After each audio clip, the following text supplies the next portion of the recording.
When I first married Peter, I thought I had a pretty good idea of what I was getting into. I knew he had a son, Ethan, from his previous marriage, and I thought, how hard could it be? I had spent years teaching creative writing workshops to teenagers, an often moody and unpredictable crowd, so I assumed I was well equipped to navigate the dynamics of a blended family. But as anyone who's ever been a stepmother knows, nothing truly prepares you for stepping into a role that's part parent, part stranger, and entirely uncertain. Peter and I met 3 years ago at a small literary event in Boston. I was there to read an excerpt from my first novel, and Peter, who worked in finance, had tagged along with a friend who was a fan of my work. I noticed him right away, his easy confidence, the warmth in his eyes, and how he seemed to listen so attentively during the Q&A session. He asked me a thoughtful question about my creative process, and we ended up talking afterward over coffee. By the time we parted ways that evening, I was already smitten. Fast forward to 2 years later, and I was standing in the kitchen of our renovated farmhouse in Vermont, staring out at acres of rolling hills, and wondering how I had gone from being a single writer in Boston to being married with a teenage stepson. Vermont was everything I'd ever dreamed of. Quiet mornings with coffee on the porch, afternoons spent writing by the large bay window overlooking the meadow, and evenings with Peter, talking and laughing by the fireplace. But Ethan was a different story. Ethan was 19 when I officially became his stepmother, though we'd met several times before Peter and I got married. He was polite in a way that felt almost too practiced, as though he was following an unspoken script. He would nod when I said hello, thank me if I made dinner, and ask about my day if his father was present. But there was a distance in his eyes, a subtle resistance that I couldn't quite place. Peter, ever the optimist, would tell me, "Ethan's just a little shy. He's always been more of an introvert. Give him time." And I tried. I really did. I told myself that building a bond with him wasn't something I could rush.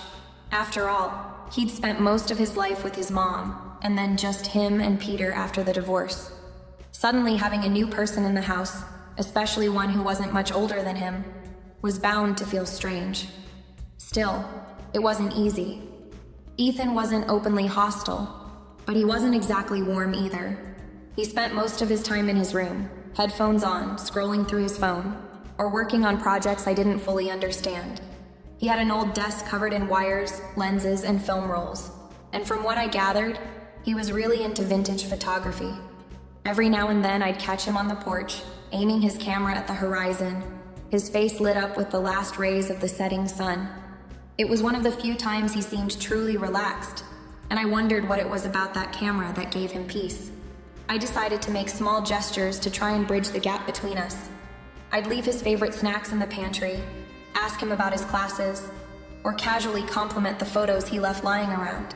Sometimes he'd engage, offering a brief smile or a few words, but more often than not, he'd give me a curt, "Thanks," or "It's fine," before disappearing back into his room.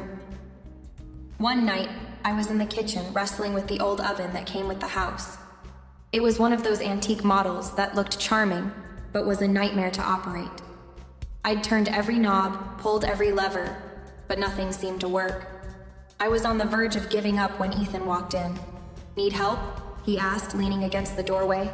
His voice was quiet, almost hesitant, and I realized it was the first time he'd spoken to me without prompting. "I think this oven hates me," I said, trying to keep my tone light. He stepped forward, studying the dials with the kind of focus I usually reserved for editing manuscripts. "You have to turn the knob past the mark until it clicks," he explained, reaching over to demonstrate. I watched as the oven roared to life, heat wafting out in an instant. "How did you know that?" I asked, genuinely impressed. He shrugged, a small smile playing on his lips. "I've lived here longer than you have." For a moment we just stood there, the hum of the oven filling the silence. It wasn't much, but it felt like a breakthrough, a tiny crack in the wall he'd built around himself. I wanted to say something else, to keep the conversation going, but he quickly retreated, muttering something about homework as he disappeared down the hall. That night, I lay in bed replaying the moment in my mind, wondering if I'd finally found a way to connect with him. I knew it wouldn't be easy. Trust doesn't form overnight. But for the first time, I felt a glimmer of hope that maybe, just maybe, we could find common ground. What I didn't realize then was how complicated that ground would become, or how much it would test everything I thought I knew about myself, my marriage, and the delicate balance of our new family. It started with a chance discovery, the kind of small moment you don't think much of at first. I was cleaning out the small storage room Peter called the junk closet when I stumbled across an old cardboard box labeled in faded black marker, Ethan's stuff. Inside, I found a few high school yearbooks, some medals from track meets, and a small collection of dusty cameras wrapped in bubble wrap. The cameras immediately caught my attention. They were vintage, beautifully crafted pieces with chrome accents and leather casing, the kind of cameras that told stories just by existing. I picked one up, turning it over in my hands, marveling at its weight and simplicity. Photography had always been a quiet passion of mine, a creative outlet that complemented my writing. I didn't know much about the technical side, but I loved capturing moments, framing the world in ways words couldn't. That evening, when Ethan came down for dinner, I casually mentioned the cameras. "I found a box of old cameras in the closet," I said, watching for his reaction. "Are those yours?" For a moment, his face lit up in a way I hadn't seen before. "Yeah," he said, his voice more animated than usual. "I started collecting them a couple of years ago. I like restoring them." It was the most he'd said to me in weeks. Encouraged, I asked, "Do you ever use them? I mean, actually take pictures?" "All the time," he replied, pulling out his phone to show me a few photos he'd taken. They were stunning. Moody landscapes, candid portraits, even a close-up of raindrops on a spiderweb. Each image felt alive, filled with a depth and perspective I hadn't expected. "These are incredible," I said sincerely, handing his phone back. "You've got a real eye for this."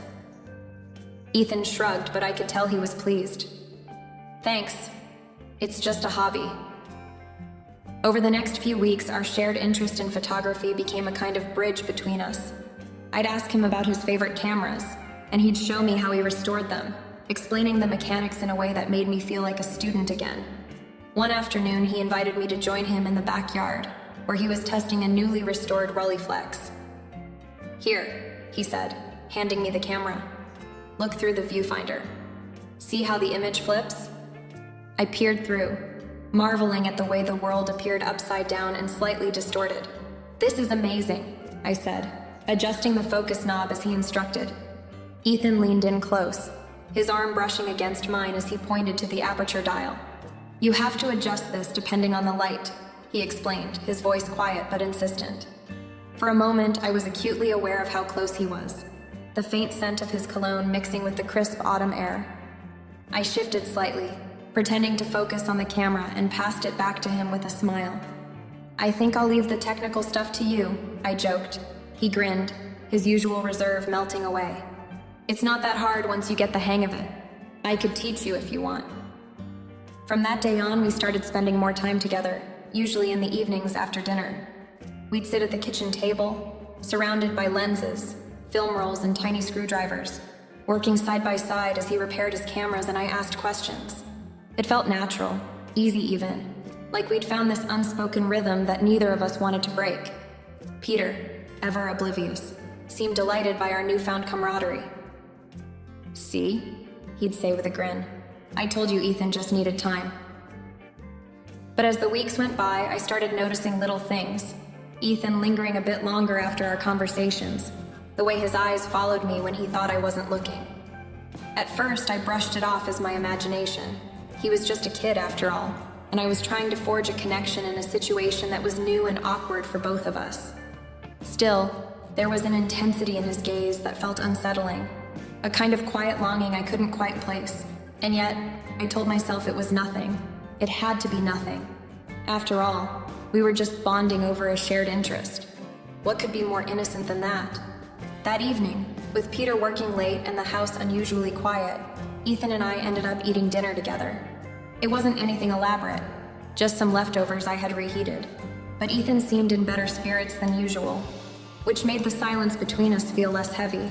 After we'd finished, I started cleaning up, expecting him to head back to his room, as he usually did. Instead, he lingered, leaning against the counter and watching me as I loaded the dishwasher. "Do you want to see how film is developed?" he asked suddenly. I looked up, surprised by the question. Ethan rarely started conversations, let alone invited me into his world. His passion for vintage photography was something I'd always admired from a distance, but this was the first time he'd asked me to engage with it. "Sure," I said, keeping my tone casual, even though his unexpected invitation piqued my curiosity. He led me to his room, a space I'd only seen in passing. It was smaller than I'd imagined, yet every inch seemed to reflect his personality. Shelves were crammed with old cameras, photography books, and rolls of film, some still in their canisters, others in neat stacks of negatives. A faint smell of chemicals hung in the air, not unpleasant but distinct, and the red glow of a safe light in one corner gave the room an almost theatrical quality. Ethan gestured for me to sit on the chair by his desk, while he crouched to retrieve a developing tank from the floor. "It's a pretty straightforward process once you get the hang of it," he said, his voice steady but with a quiet enthusiasm that I rarely heard from him. I leaned forward, watching as he began to explain the steps, showing me how to load the film onto the developing reel. His hands moved with a precision that spoke of hours of practice, and for a moment I found myself genuinely impressed. "Most people don't really care about this kind of stuff," he said after a pause, glancing up at me briefly before focusing on the task at hand. "I think it's fascinating," I replied, meaning it. There was something almost meditative about the process, the careful measuring of chemicals, the deliberate movements. As the minutes passed, though, I began to notice little things that unsettled me. The way Ethan's gaze lingered on mine when he spoke, the way he leaned a fraction closer than necessary when demonstrating how to agitate the tank, the way his voice softened, almost conspiratorial, as if we were sharing some private moment. "Here," he said, holding out the reel for me to try. His fingers brushed against mine, and though the touch was brief, it sent a jolt through me that had nothing to do with the cold metal of the reel. I smiled politely and focused on the task, following his instructions carefully. But a quiet unease had settled over me, like a shadow I couldn't shake. Was I overthinking it?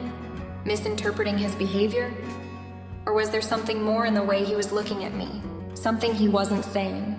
By the time we hung the film to dry, I was ready to leave. Ethan, however, seemed in no hurry. He stood by the door, leaning against the frame with a small smile that felt almost knowing. "Thanks for letting me show you," he said. "Most people don't really get it, but you do." His words were simple, but the way he said them, his tone, the intensity in his eyes, made them feel loaded. I nodded, brushing off the comment with a light. "It's really cool, Ethan. You're talented." As I stepped out of his room and into the dimly lit hallway, I felt an unfamiliar tension twisting in my chest. The warmth I'd initially felt during our time together was now overshadowed by a quiet but persistent discomfort. The way he'd looked at me, the way he'd lingered. It was subtle, nothing overt, but enough to set my nerves on edge. I closed the door to my study and sat down at my desk, trying to focus on the article I was supposed to finish that evening. But my mind kept drifting back to Ethan's room, to the red glow of the safe light, to the way he'd leaned in just a little too close. Something had shifted between us, and I wasn't sure I liked it. The next afternoon, I found myself alone in the attic, sorting through old boxes of Peter's childhood memorabilia. The attic was always a quiet place, filled with dust and memories, but today it felt heavier than usual. As I shifted through the boxes, I heard the creak of the stairs behind me, followed by the soft sound of footsteps. I turned to see Ethan standing at the top of the stairs, his hands shoved into the pockets of his hoodie, his expression unreadable. He was wearing that same quiet look he always had, but today something about it seemed different. He wasn't retreating back to his room like usual. Instead, he just stood there watching me. "You okay?" I asked, trying to keep the tone light, though I could feel a subtle tension building in the air. "Yeah," he replied, his voice low. He hesitated for a moment before stepping further into the attic. "Can I talk to you?" I paused, setting the box of photos down on the floor. There was something about the way he was acting, so serious, so deliberate, that immediately set my nerves on edge. "Of course," I said, trying to hide my unease. What's on your mind? Ethan walked over to where I stood, his steps slow but purposeful. He didn't sit down like I expected. Instead, he stood beside me, just close enough for me to feel his presence without saying anything. I could see the way his jaw tightened, the way his fingers flexed in his pockets. It was like he was wrestling with something inside of him. I don't know how to say this, Ethan began, his voice quiet and strained. But I've been thinking a lot about you, about us. I don't want you to get the wrong idea, but I can't help how I feel. I froze, the words hitting me like a cold gust of wind. I didn't know what I had been expecting, but it certainly wasn't this. My heart raced as my mind scrambled to process what he was saying. Was this really happening? I took a deep breath and forced myself to stay calm.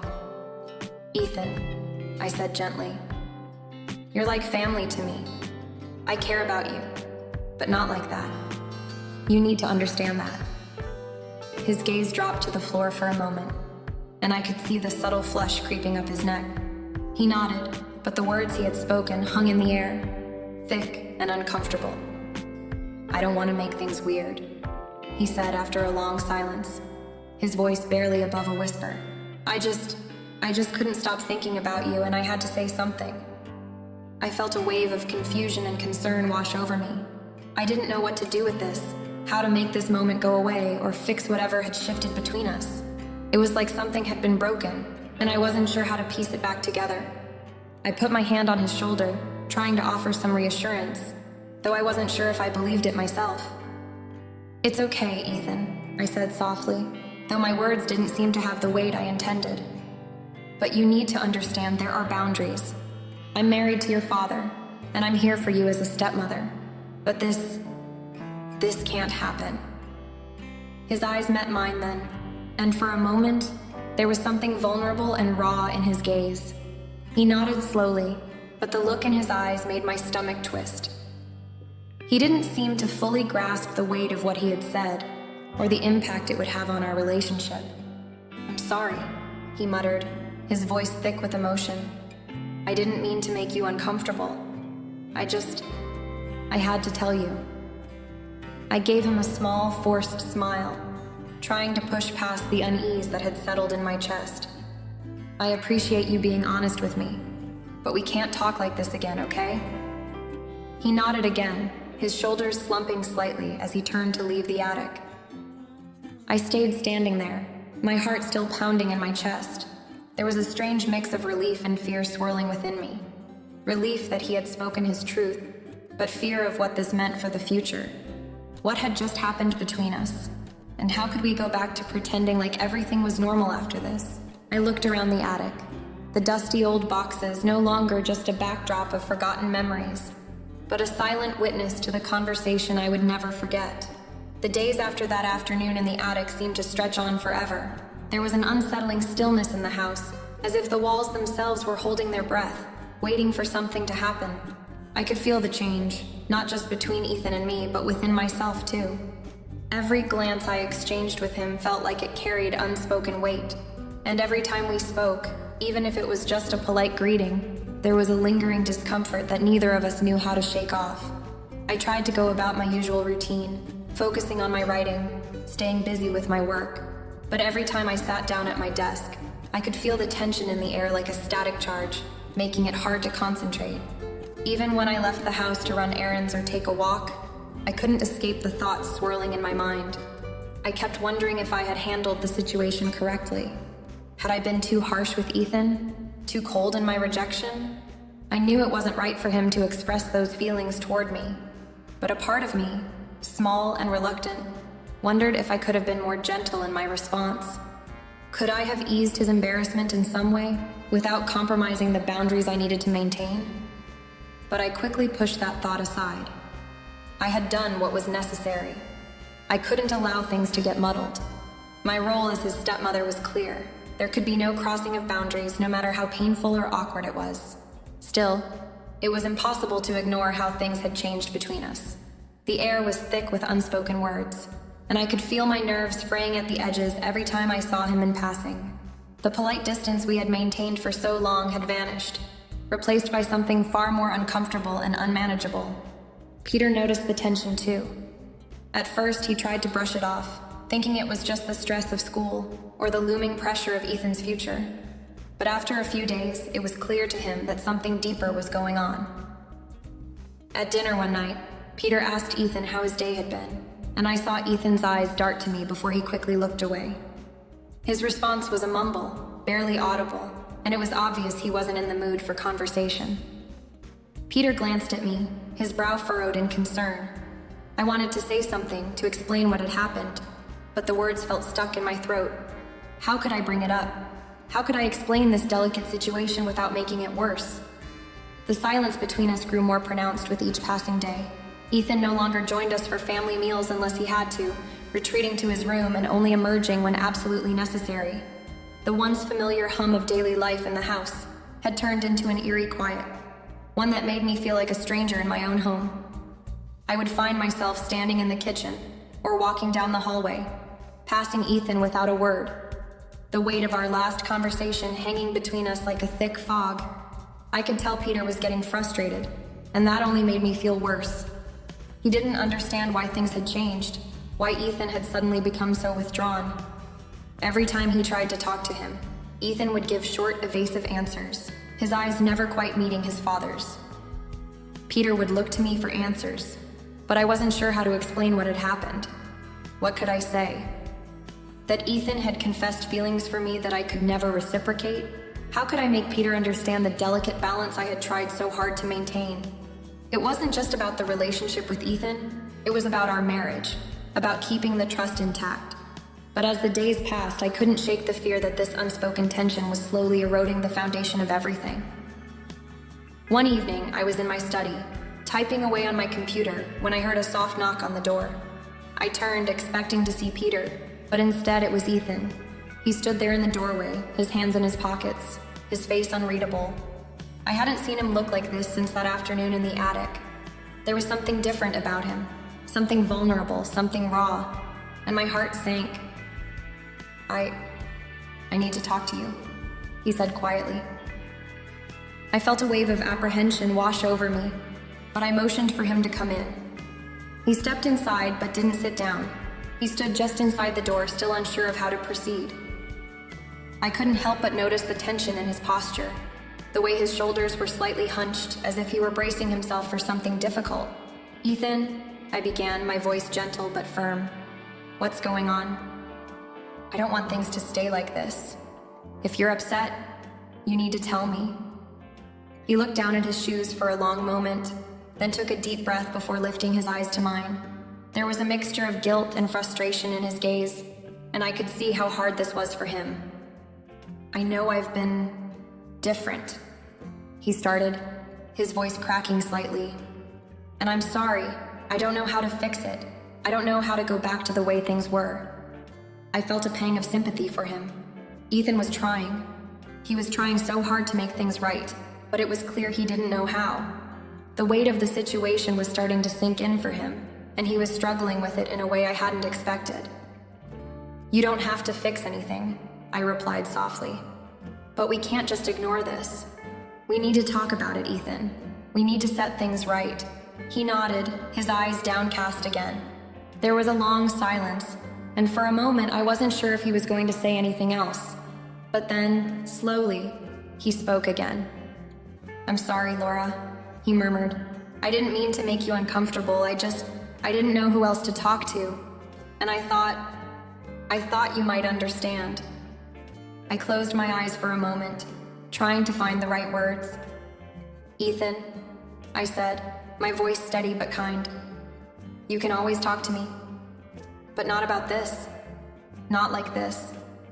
I'm here for you, but I need you to understand that there are boundaries. Things we can't cross. He nodded again, his face flushed with embarrassment, and I could see the conflict inside him.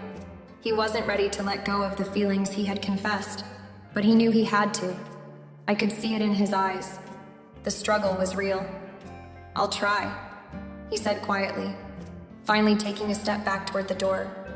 I'll try to be better. I watched him leave, the door closing softly behind him. And for the first time since that afternoon in the attic, I felt a small sense of relief. It wasn't over yet, not by a long shot, but maybe this conversation was the beginning of a change. Maybe, just maybe, we could find a way to move past this. The tension had been building for weeks, and despite my attempts to keep the peace, the weight of the situation felt like it was pressing down on me harder than ever. Ethan had been distant, avoiding eye contact, retreating into his room for long stretches of time, and even Peter was beginning to notice the strain between us. It felt like we were all just pretending, walking around each other on eggshells, too afraid to confront the truth. I had hoped that the passage of time might ease the awkwardness, but instead, it seemed to deepen it. I was standing at the kitchen counter one evening, chopping vegetables for dinner, when I heard Ethan's footsteps approaching. I turned instinctively, my heart rate quickening in anticipation, unsure of what this conversation would bring. He stood in the doorway for a moment, his posture hesitant, as though he wasn't sure whether to enter or leave. "Can we talk?" Ethan's voice was quiet, almost apologetic, but there was something else in his tone, something that made me feel like this moment had been coming for a long time. I set down the knife slowly, nodding. "Of course, Ethan. What's on your mind?" He stepped into the room, his hands shoved into his jeans pockets, his eyes avoiding mine as he nervously shifted from foot to foot. For a moment, I wondered if he was going to bring up the same topic again, the one we had already discussed in the attic. But there was something different in the air tonight, something raw that hadn't been there before.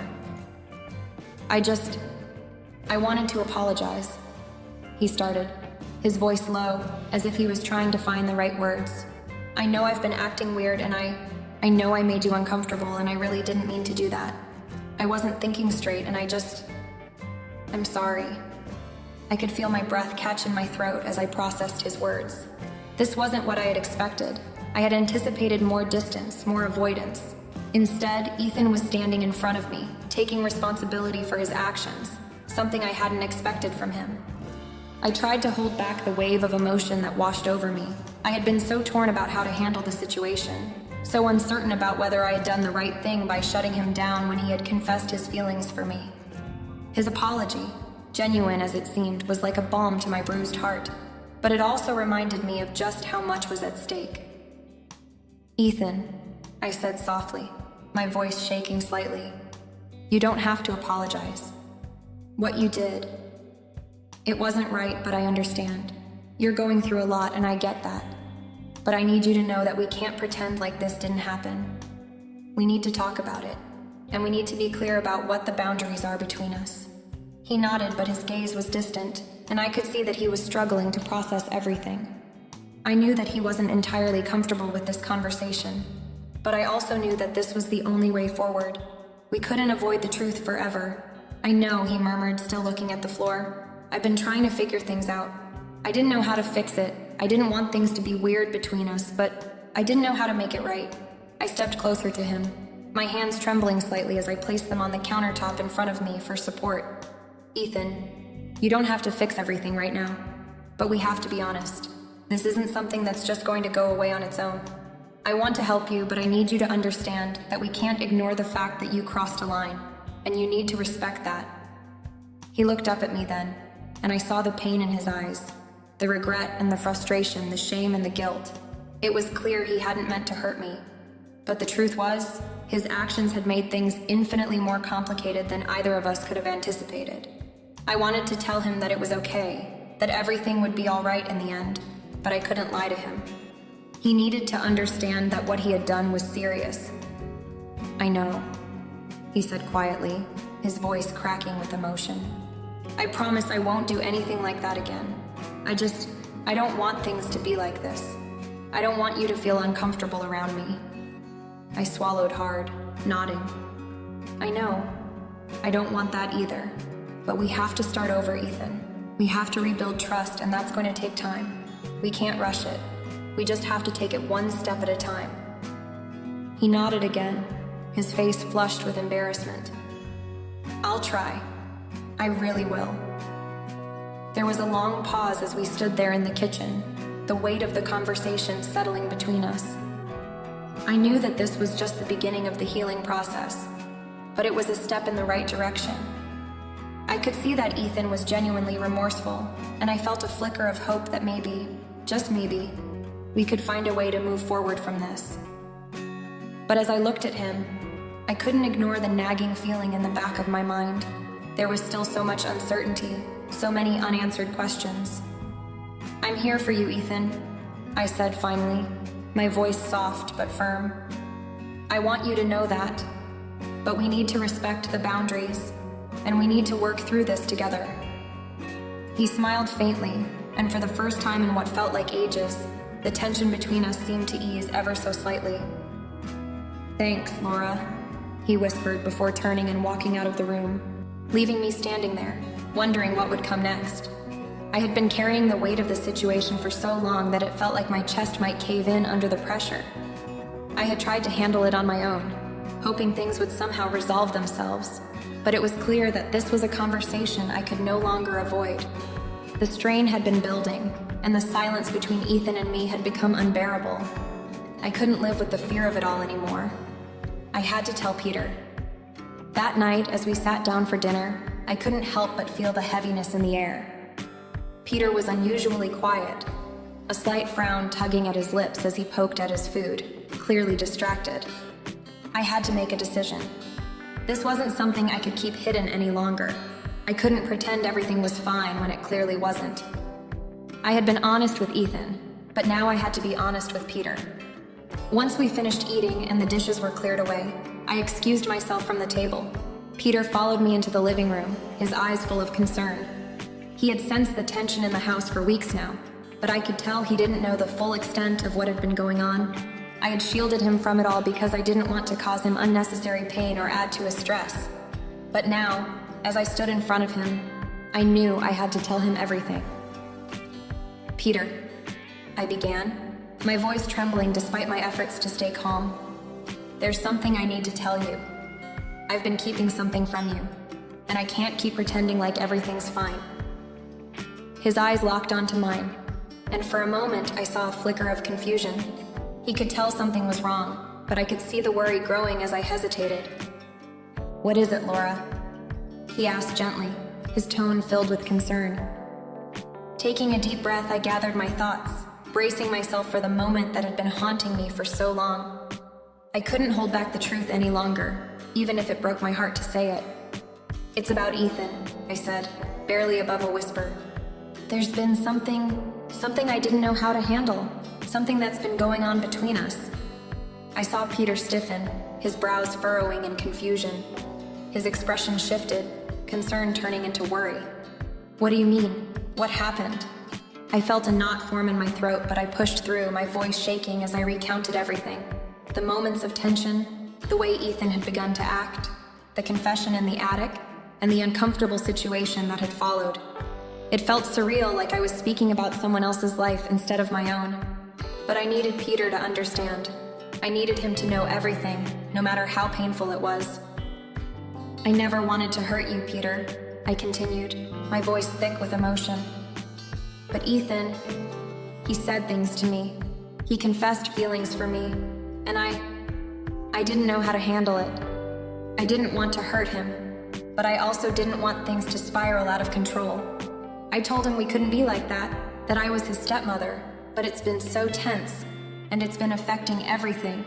Our relationship, the house, the atmosphere between all of us." Peter stood there in stunned silence, processing everything I had just said. I could see his mind racing, the shock on his face palpable. This wasn't just a small issue, it was a rupture in the fabric of our family, one that threatened everything we had built.